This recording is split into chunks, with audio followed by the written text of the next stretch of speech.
You were sleeping overnight. Erin weakened to a Category 3 hurricane due mainly to some structural changes. It's undergoing what's called an eye wall replacement cycle, which means another eye wall is being developed or formed outside the main one, and eventually that second eye wall will take over.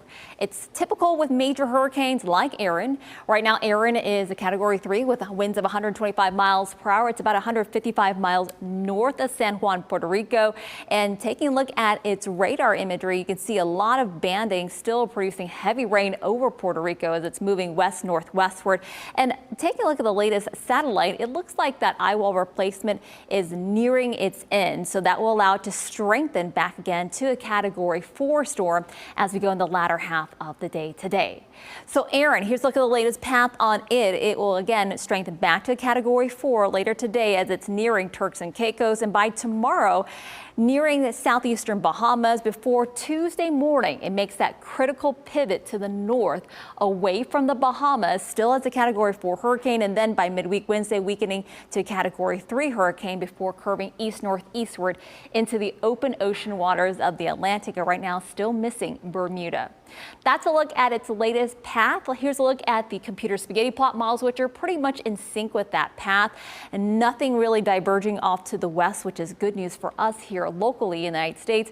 Even though it's expected to pass well east of us, we could still see some major indirect impacts, and that includes very rough surf as well as high rip currents starting tomorrow and lasting through about late week on Thursday. So this is not the week to head out to our coastlines because of that. And because Erin is expected to double, even possibly triple in size this week, we could still see a low chance late week that even the outer banks of the Carolinas could see some tropical storm strength winds. But again, we'll still have to watch that depending on the track. So we're not even done with Erin yet. I know you don't want to hear this, but there is a secondary wave that we're tracking off the coast of Africa.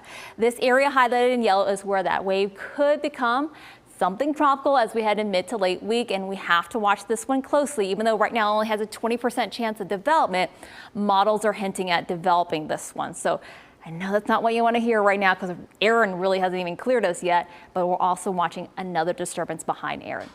Live look outside on this Sunday morning. Here's a tranquil shot of New Smyrna Beach to bring down that blood pressure here for you after I just told you that news. 78 right now in Sanford. Good morning at New Smyrna Beach. You're at 81, 78 right now Daytona Beach.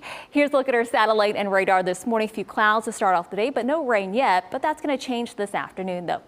Quick check. We are dealing with some low visibilities in Romeo, Reddick, and Citra there in northern Marion County. Outside of that, fog not an issue. Highs this afternoon will be hot. We'll climb into the mid-90s for inland spots, low 90s for areas along the coast, and we do have a 60% chance of showers and thunderstorms this afternoon, again with a high of 95 in Orlando later today.